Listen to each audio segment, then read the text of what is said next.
Before the world called her Queen Bey, before the Grammys, the stadiums, and the empire, there was a shy little girl in Houston, Texas, born September 4th, 1981, to Tina and Matthew Knowles, a girl named Beyoncé Giselle Knowles, who found her voice before she understood its power. Houston wasn't Hollywood, it wasn't glamorous, it was real life. Late bills, family struggles, and a world that didn't hand success to little girls who looked like her. At school, Beyoncé wasn't the loud kid. She wasn't the popular one. She was quiet, almost invisible. Except when she sang. Her music teacher once whispered, "When Beyoncé opens her mouth, something holy comes out."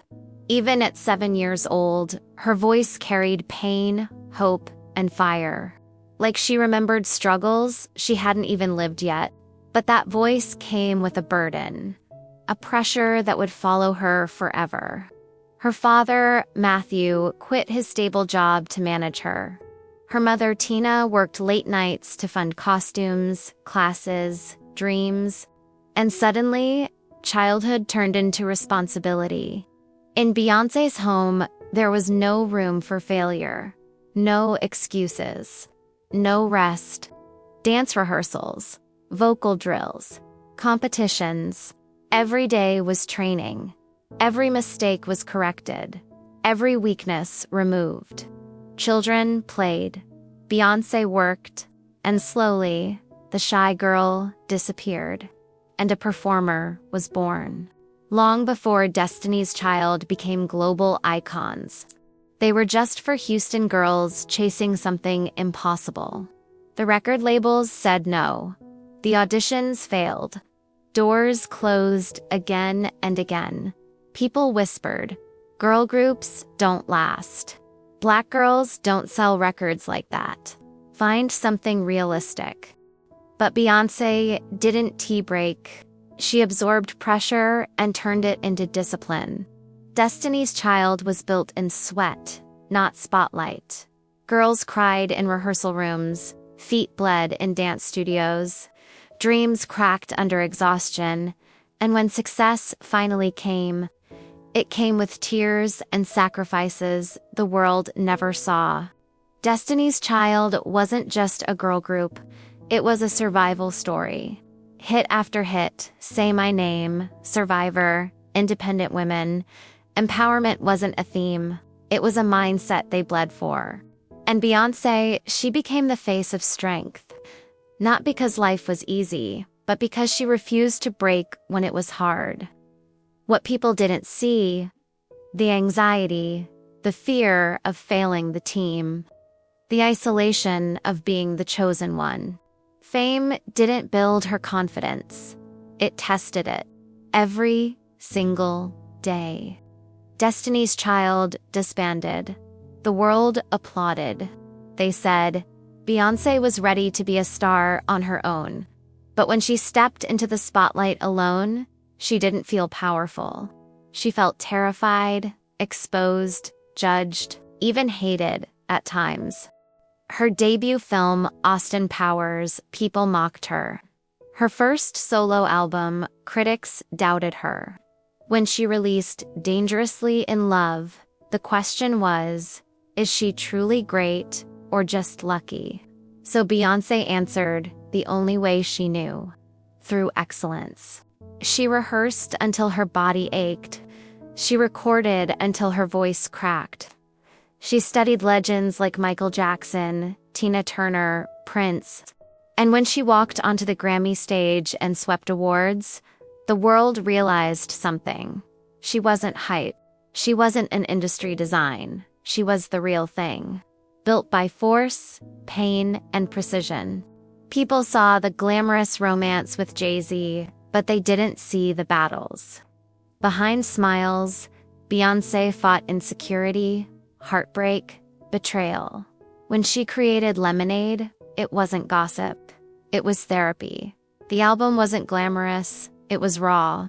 Wounds on display. A woman choosing to heal publicly, so other women could heal privately. She didn't just talk about feminism. She lived it. She turned her pain into art, her heartbreak into leadership, her vulnerability into strength, and the world listened, because the world felt it. Beyoncé wasn't just a star anymore. She became a movement. Homecoming, Formation, the Super Bowl. She didn't just perform, she educated, celebrated, and uplifted Black culture on the world stage. She spotlighted voices ignored by the industry. She honored ancestors. She pushed boundaries. She didn't ask for permission. She claimed her throne. And suddenly, Beyoncé was not just Beyoncé. She was an era.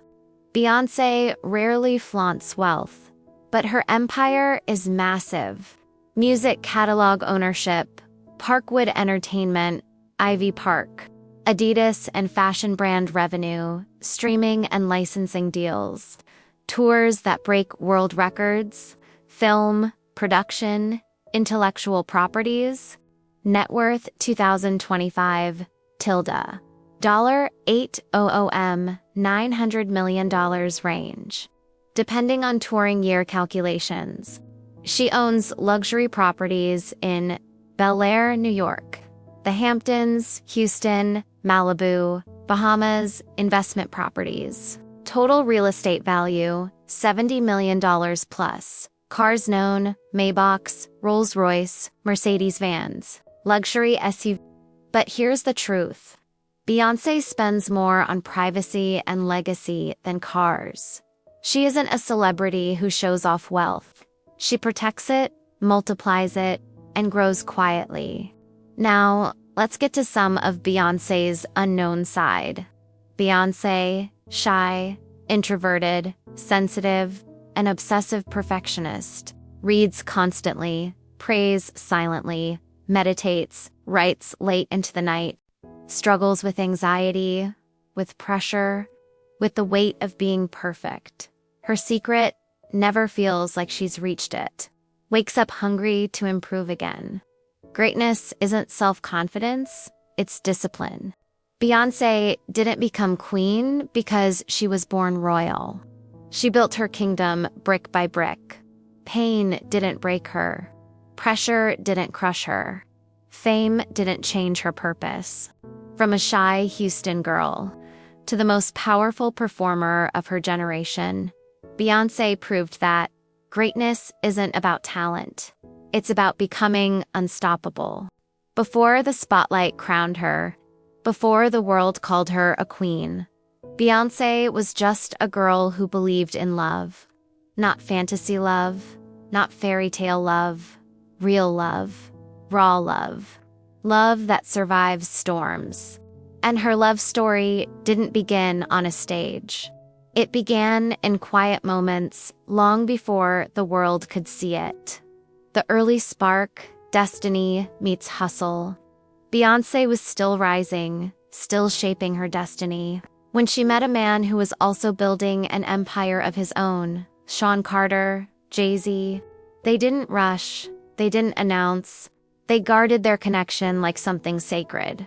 While tabloids wanted drama, while the industry wanted headlines, they chose privacy, patience, friendship. He wasn't just a partner. He became her confidant, her sparring partner, her mirror. Two driven souls, ambitious, strategic, hungry for greatness, walking the same path, step by step. Their chemistry wasn't loud. It was quiet, powerful, undeniable. We were friends first. Real friends, Beyoncé. In a world where fame destroys relationships, they built theirs in silence, brick by brick, trust by trust, until one day the world woke up to a private wedding. Intimate, delicate, sacred. No cameras, no spectacle. Just love. But real love is not a perfect picture. And Beyoncé never pretended it was. Behind closed doors, they faced what millions of couples fear. Betrayal, doubt, heartbreak. It wasn't a rumor. It wasn't a tabloid fantasy. Beyoncé turned her pain into art. Lemonade. A confession, a healing process, a revolution. She didn't break him publicly. She didn't destroy their family. She confronted pain with power and transformed betrayal into rebirth. That is strength. That is womanhood. That is Beyoncé. Love didn't survive because it was perfect. It survived because she demanded honesty, healing, and change. And Jay-Z, he didn't hide either. He apologized publicly. He worked for redemption. He rebuilt trust brick by brick, just like she once built love. Real queens don't walk away for pride. They stand up for legacy. People call her Queen Bey. But to three souls, she is simply mom. When Beyoncé became pregnant the first time, she felt the magic, the miracle, then dealt with the pain most women know silently. A miscarriage she once called the saddest thing I've ever been through. From loss came clarity. From grief came purpose. Then came Blue Ivy Carter, 2012. A child the world waited for like royalty. But Beyoncé didn't want her to be a celebrity. She wanted her to be a child. Blue became her light, her first heartbeat outside her body. And yes, the world watched Blue Ivy transform from a shy little girl to a Grammy-winning performer, with her mother's grace and her father's confidence. Then, destiny doubled its blessing. 2017, Beyoncé's body carried a universe. Twins. Then, destiny doubled its blessing. 2017, Beyoncé's body carried a universe. Twins. But this time, the journey wasn't gentle. She faced a difficult pregnancy, emergency C-section, physical and emotional exhaustion, and yet she rose. She healed slowly, quietly, fiercely. She embraced her new body, new scars, new strength. Rumi and Sir Carter arrived like miracles, two souls who changed her world again. Beyoncé didn't just become a mother. She became a protector, a teacher, a lioness. Her empire no longer existed for herself. It existed for them. I feel so lucky to be alive, to be a mother, to be able to create Beyoncé. Today, Beyoncé and Jay-Z are more than partners. They are a dynasty, a modern royal house built not on titles, but on work, endurance, forgiveness, and evolution. Their love is silent strength, not for display, not for validation. A private world inside a public life. Their children grow in creativity, in culture, surrounded by history, art, music, purpose. Beyoncé teaches them not to be famous, but to be rooted, not to be admired, but to be aware, compassionate, powerful. Motherhood didn't soften her crown. It sharpened it, refined it, made it unshakable. She doesn't rule with ego. She rules with legacy. Behind the stage lights, behind the fierce costumes and flawless moves, Beyoncé is a woman who loves deeply, who protects fiercely, who sacrifices silently, who builds patiently. Love never weakened her. It forged her. Motherhood didn't slow her. It elevated her. Pain didn't break her. It transformed her. When she sings about love, she isn't acting. She is remembering, healing, embracing, rising. She is proof that queens don't escape battles. They survive them and turn wounds into crowns. A real queen builds her kingdom and raises a legacy. Every story has a rhythm. You just have to listen deeply. Deep rhythm. Behind every icon, there's a beating heart. To be continued.